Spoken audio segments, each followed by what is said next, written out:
Pa finansēm varbūt es pa priekšu pašvaldības finansēm, tad mums pirmo pusgadu noslēdzam mēs ar 13 miljonu eiro brīvus naudu kontā.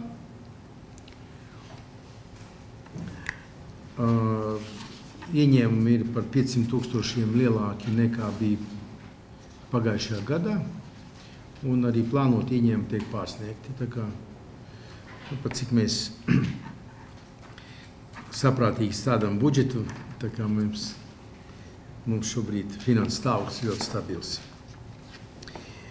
Runājot par projektiem, tad mums ir svarīgs ļoti projekts ūdensaimniecības programma, kura sastāvā ir 4 būtiski elementi.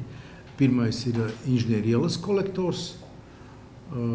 Tur ir arī oderēšanas metode, viņš tiek renovēts. Tur tas darbs ir izdarīts.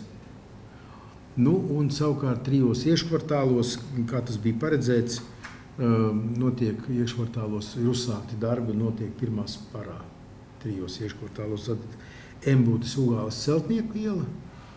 Ja? Nākošais ir Lielā prospekta 68A iekškvartāls un Stradiņa 7A. Tajos visur notiek darbi. Šobrīd Ventspile aktīvi izmanto dažādu sporta veidu pārstāvļai izlases dalībnieki dažādos sporta veidos. Starp tiem ir Latvijas bobsleja izlase, kuras 18 dalībnieki trenera Sanda Prūša vadībā trenējas Ventspiles Olimpiskajā centrā. Tad es gribu informēt, ka rīt 10. vācu arhitekts Deivids Kuks pilsētas attīstības komisijas sēdē informēs un skaņos Ventspils valsts mūzikas vidusskolas ēkas ar koncertzāles funkciju, projektēšanas gaitu un risinājumiem. Tad sarunas turpinājums, bet viņš tiks parādīts arī internetā, tā kā jums kam interesē var noskatīties. Lūgums varbūt ieliekat to ziņu, ja, ka būs 10. Tad mēs iegādājamies 2 īpašumus. Lielajā Dzirnavu ielā 12. Tas ir blakus bērndārzam. Mēs plānojam paplašināt bērndārza teritoriju. Ja. Dzirnava 12.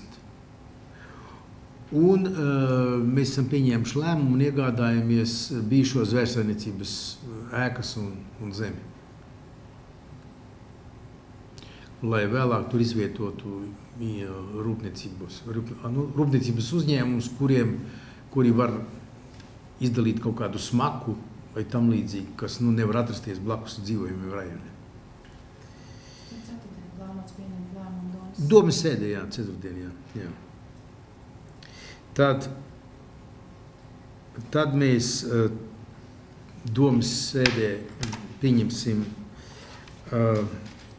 datorprasmu apguves programmu 3 gadiem vispār izglītojušās skolās.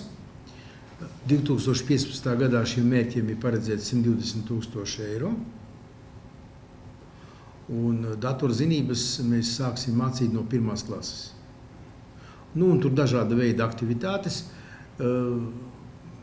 Galvenais, lai attīstītu domāšanu, kas saistīta ar programmēšanu, ar datorprasmēm un būt drošiem un prasti to radīt interesi.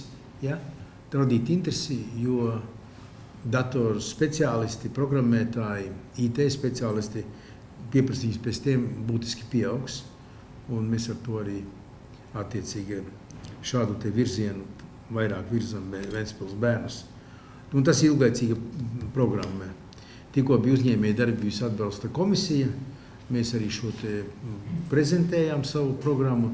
Tā ir informācijas un komunikācija tehnoloģija attīstības stratēģijas sastāvdaļa, kas mums ir pieņemta līdz 20. gadam. Tas ir viens no elementiem šī te darbības aktivizēšana vispār izglītojušos skolās.